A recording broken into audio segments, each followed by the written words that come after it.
At the northeast corner of the Mediterranean Sea, one will find the city of Antioch, a few miles inland on the Orontes River. It is in a very important location because it links the Eastern and Western worlds. There was no important city located there until the Greeks conquered the area in the 4th century AD. When the Greeks conquered a new area, they brought their culture, art, architecture, philosophy, and religion to the region. The process of making a new area Greek is called Hellenization. The Greeks Hellenized the new cities in their empire. The Greeks built buildings in classical Greek style in Antioch, and it soon became an important city to trade, politics, and religion that connected the Eastern and Western worlds. In 64 BC, General Pompey of the Roman army captured the city of Antioch from the Greeks, and it remained an important city in the Roman Empire for many centuries. One can imagine the variety of religious conversations overheard in the city streets from the Greeks, Romans, Egyptians, and Phoenicians who established their places of worship throughout the city. Add to the mix a few Eastern cults and no small number of Hellenistic Jews who were brought to the city or migrated there when it was still controlled by the Greeks. It was a truly cosmopolitan city, which reflected the cultural and religious diversity of its population, but all under Roman rule.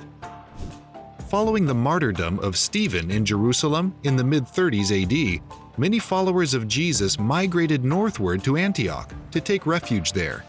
Acts 8:1 and 11:19. This is where followers of Jesus were first called Christians. Acts 11:26.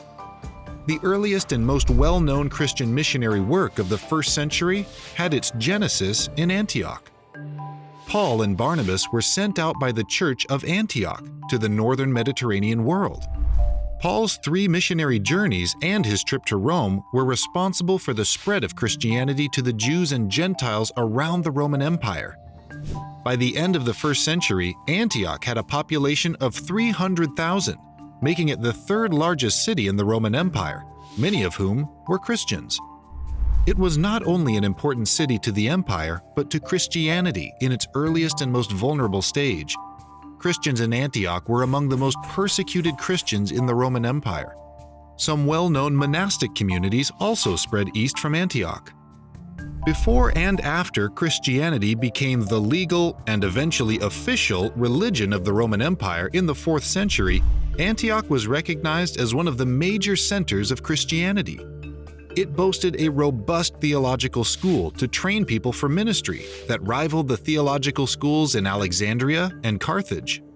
Since the city's population was so big, its location so crucial to the exchange of ideas, and its school so influential, the bishops of Antioch would wield significant influence over matters of church doctrine for centuries to come in the early church era.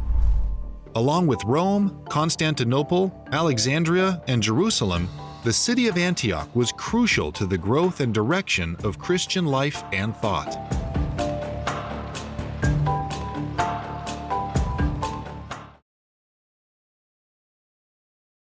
Thank you for watching this video.